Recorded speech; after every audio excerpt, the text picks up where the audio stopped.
Hello there. Thank you so much for joining us. This is News Channel Nebraska. My name's Eric McKay. Let's take a look at our top headlines today. For the first time, ships are reaching American shores carrying Chinese imports, subject to 145% tariffs. The Port of Los Angeles says cargo is down 35% compared to the same time last year. And now the Trump administration says it's set to hold the highest level trade talks yet with Chinese officials. Amy Kiley has details and a look at what's at stake for Americans.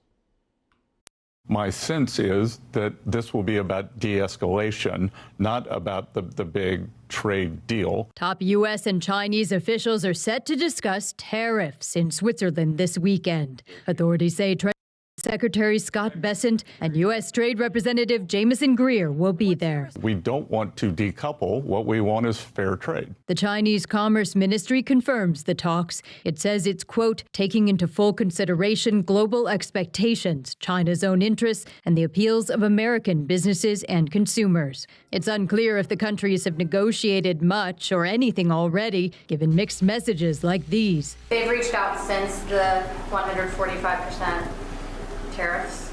Oh yeah, sure. Yeah. Do you believe a lot?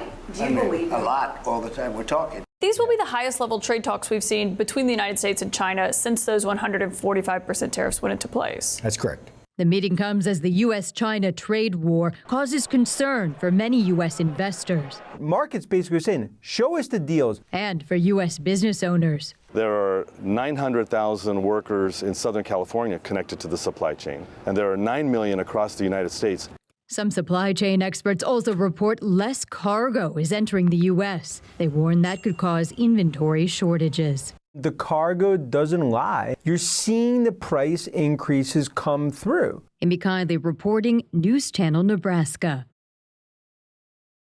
Closer to home, state lawmakers have begun debating the biennial budget, trying to find ways to close the gap on a 9-figure shortfall. Nebraska lawmakers Monday night voted to advance LB 261. That's Governor Jim Pillen's spending package that assigns funding to various state agencies. The 37-6 vote followed an 8-hour debate. It keeps allocations to state agencies flat while increasing employee salaries. The biggest challenge, the projected $262 million budget deficit over the next 2 years, with lawmakers sparring over where to cut spending. Any budget that we put forward that ultimately has a detrimental impact on things like Veterans Court and DUI Court and Mental Health Court is doing a disservice not just to the people that are in those programs, the vets and people that we care about here in the state that we're trying to support, but it does a disservice to the state as a whole. To balance this budget, we did dip into the cash reserves and pulled out $132 million, reducing our cushion from 2 months of spending to about 1.5. And we made targeted transfers from dormant or underutilized funds to protect essential services.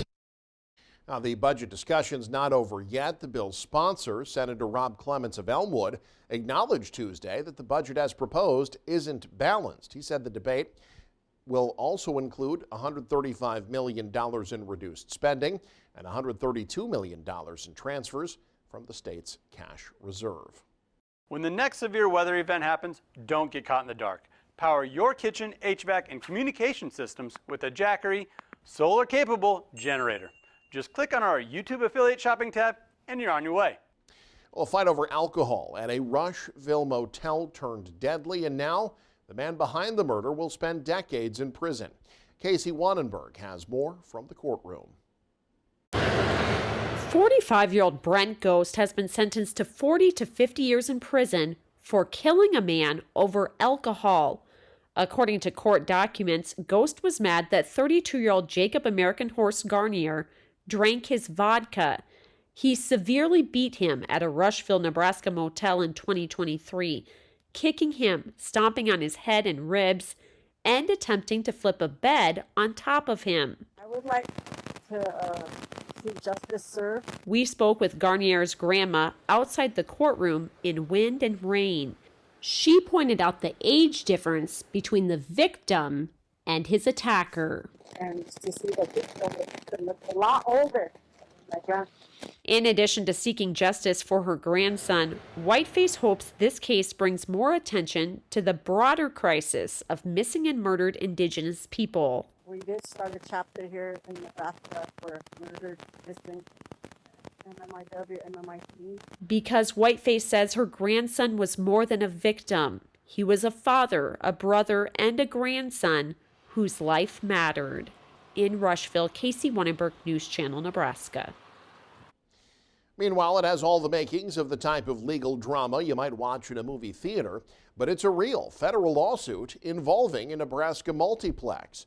AMC has filed a federal lawsuit against the city of Grand Island and developer Woodsonia. The lawsuit seeks damages related to the AMC being forced to leave the Conestoga marketplace. The legal maneuvering goes back to 2023 when Woodsonia filed suit to force AMC to leave the property so they could redevelop Conestoga. That lawsuit made it all the way to the Nebraska Supreme Court, who tossed the suit out because of a lack of jurisdiction. Now, AMC is requesting a federal jury trial. No court date has been set. Authorities responded after several vehicles caught fire in Grand Island on Tuesday. Grand Island Fire rushing to the call of 3 or 4 vehicles on fire. GI Fire telling KSNB they believe a car exploded from an overheated exhaust or converter. Crews arrived at the location on Rayborn Street on the northeast edge of the city at the former All Right Storage. Neighbors said they heard a loud explosion and saw heavy black smoke. The fire department believes it was accidental. No word on any injuries. Well, the College of Cardinals has begun the process of electing a man to succeed Pope Francis and lead the world's 1.4 billion Catholics. Shrouded in secrecy, cardinals will not be able to leave the Sistine Chapel or have contact with the outside world until a new pope has been selected. Rafael Romo is just a few blocks from where the vote is taking place with more on the centuries-old process and what we can expect.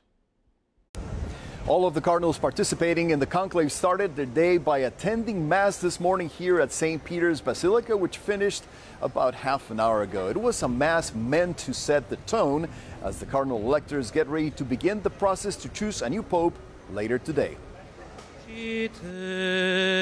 16 days after the death of Pope Francis, the College of Cardinals has gathered to elect a new leader of the Catholic Church. 133 voting eligible cardinals from around the world are in Vatican City and will be under complete lockdown in the Sistine Chapel until a new pope has been chosen, a process that could take days or longer. The conclave will begin on May 7th with one vote. After that, the cardinals will take 4 votes a day, 2 in the morning and 2 in the evening, Rome time, of course. For centuries, cardinals have participated in the highly secretive conclave, which in Latin means with key. Its elaborate roots harken back to the Middle Ages. And to ensure the conclave's integrity in the digital age, security measures have been ramped up. According to Italian news broadcasters, signal jammers have been placed around the Sistine Chapel, and a Vatican spokesman says all mobile phone signals in the Vatican will be deactivated for the duration of the voting. The Vatican says the cardinals handed in their phones and electronic devices on Tuesday,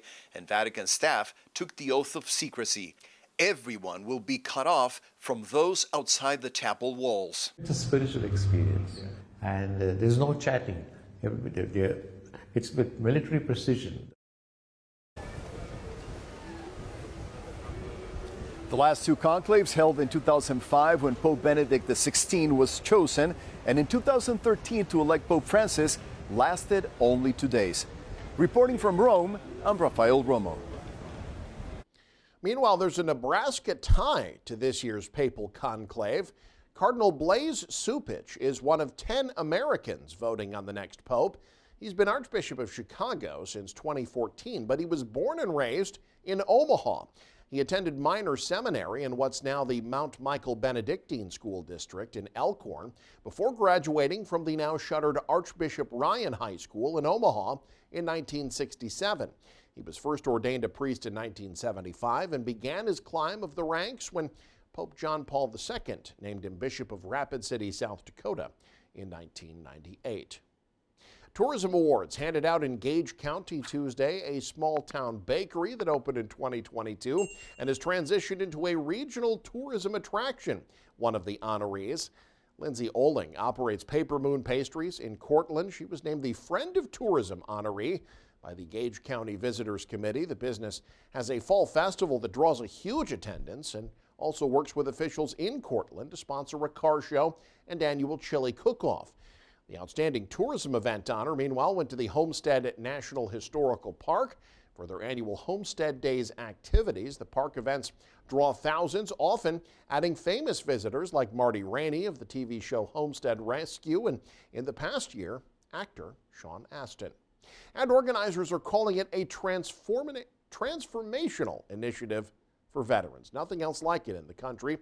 Ana Ruth Lugo Mejia tells us why it's being built in Nebraska. She has more from Omaha. A first-of-its-kind facility for combat wounded veterans is in the works in Nebraska.